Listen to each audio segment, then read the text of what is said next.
It is finally championship week here in Dallas. I'm going to put my incredible record against the spread to the test at the insanely popular barbecue joint, Pecan Lodge, before the hungry masses swarm.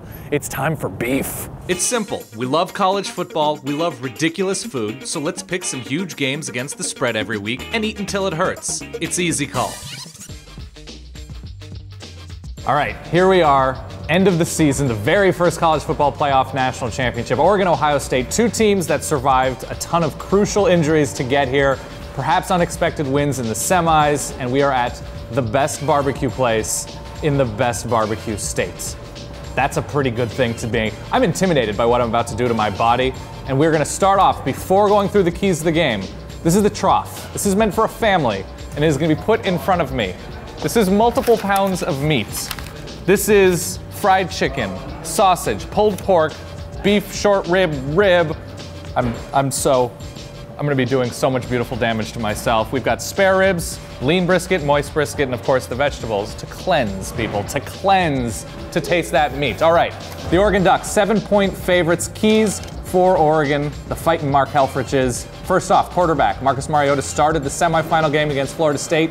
A little bit shaky, but got his footing. He's played in these big games before, going against an Ohio State defense that is good, but has let up some yards. They've let up on the ground, they've let up through the air a little bit, perhaps not this season as much, but Marcus Mariota is not going to throw the 3 picks that Blake Sims threw in the semis. Next for the Ducks, X's and O's, especially on defense. Not terribly worried about the offense. If they find something that works, they're going to hammer, but on defense, they need to keep those big plays in front of them. Much like they did against Florida State, they need to be great and avoid those, because that's where Ohio State really makes their money. Going deep with Cardale Jones over the top to Devin Smith and the talent that they have, the speed that they have. Keep in front, make Cardale Jones, with his inexperience, put together long drives. And finally, for Oregon, it's gonna be about the secondary, because it is those big plays. It is a matter of Oregon stopping things, running with Ohio State, coming up and helping against the run, because that, if nothing else, Ohio State can run on offense, and that's gonna be enormous, much in the way all of this is. And now we're gonna look at the sides, because the sides, and that's a plural, sides. We have, give it to me, give me these sides, all right. So we're gonna start off fried okra, mac and cheese with bacon, slaw, collards, and beans. As if this wasn't enough. As if the family meal wasn't enough meat to put me into the most delicious nap coma that could possibly happen. We've got the sides. Keys for Ohio State. As dogs, we did not expect the Buckeyes to be in this game, especially after the loss at quarterback, the loss against Virginia Tech early on in the season, but their own speed running with Oregon. And it's not just offensively, they defensively need to be able to go laterally. They have Darren Lee, they have linebackers, of course they have linebackers, but they have a secondary that can run with just about anybody. We saw them really limit Amari Cooper with Alabama last week, but they need to be great going and getting Oregon players down on first contact. Next, quarterback. We know this is gonna be not an issue, but we know there's a big question, as well as Cardale Jones has played, particularly on the ground.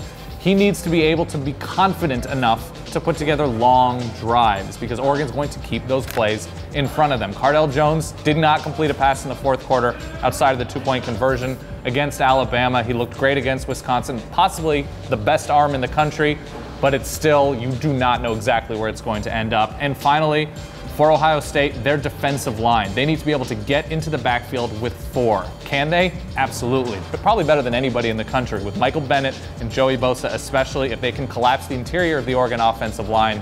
Huge, huge win, allowing those linebackers to run free without having to blitz and open themselves up to screens, stuff over the top. Mario is going to find those seams, those one-on-one matchups outside.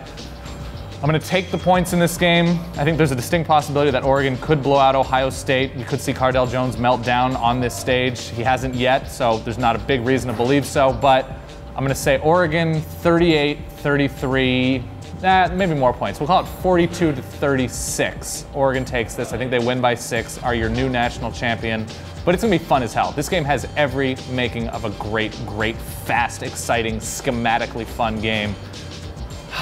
Yeah, Ohio State covers, but Oregon's your national champion. And finally, desserts to round everything out. And we've got the Boss Lady Brew specific to Pecan Lodge, but nanner pudding, peach cobbler, excuse me, and the tumbleweed cookie with pretzel and chocolate. Love that salty sweet. Love that salty sweet. All right, give me that beer. We're gonna set the tone right now. Oh yeah. So crisp, Not too heavy, not too dark. It's great for barbecue because there's a lot of heavy in front of me. All right, I'm a brisket man. I actually like the lean brisket. Lean brisket, I've never been here, but lean brisket in general, good lean brisket should be moist. So it should be the best of both worlds. Why am I using a fork? Let's just get in here. That is an established smoke ring. This is not an accident, people. Oh my God. The bark is great. That's key because you want that crunch with the softer, slow cooked meat. I love you. So this is multiple pounds. This is bark.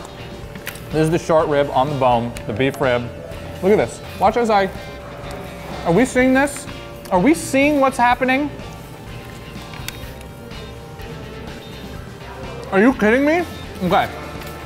First of all, I don't know what's on the rub or anything, but there's a sweetness here I was not expecting. I've never held something so beautiful in my hands. I don't have a child, so I'm okay.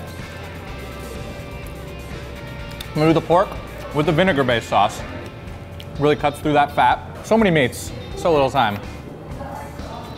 Part of the problem I have sometimes with pulled pork, you can get a mush factor. Great meatiness here. Also, not too smoky. You can tell it's smoked, you can tell it's slow cooked, but I'm not overwhelmed. I don't want to feel like the Marlboro Man when I'm eating barbecue. I don't like that, so that's great. Oh man. So here's the big deal. You do not want meat to fall off the bone on ribs. You want the bite to be left there. Perfectly tender, but you don't want it overcooked. So they did this right. Perfect. See, the perfect outline of my bite. Would not have it. It's feeding time. It is feeding time. People are coming in. Done a lot of meat. These sides are looking at me. Look at this collard. It's just drenched. Just drenched. People are filing in. Ooh, sweet. A little bit smoky. Really well stewed. Holy look at this. It's a magic trick. I couldn't possibly make a decision to get anything else but all of this. There's so much flavor in front of me. But let's try the moist, which of course just falls right off. So it's almost like pork belly. I don't need teeth. The teeth are unnecessary in this scenario. That's unbelievable. That is, and I'm saying that's unbelievable before getting in on this fried chicken. Oh, me. This is the owner's, boss lady's, grandmother's recipe. And now, let's get on some dessert. We've got nanner pudding with vanilla wafer. As you can hear, people are excited. People are excited. Oh man. And finally, we got peach cobbler. I actually prefer cobbler to pie because I prefer the crunchies. Oh, that's so good. Everything here is perfect. And I don't want to use that word lightly. I try not to. There's no better barbecue that exists. There might be barbecue that's equaled elsewhere in the state. Pecan Lodge, I bow to thee. Well, that was stupidly good, even better than it looked, which is pretty much impossible. Thank you to everybody at Pecan Lodge. The pick is the Buckeyes. Take the points. Oregon wins outright for their first college football national championship ever. You know what? Football doesn't matter at this point because I'm giving my life over to the wonder that is bovine barbecue. Thank you everybody for watching all season long. We will see you sooner than you think.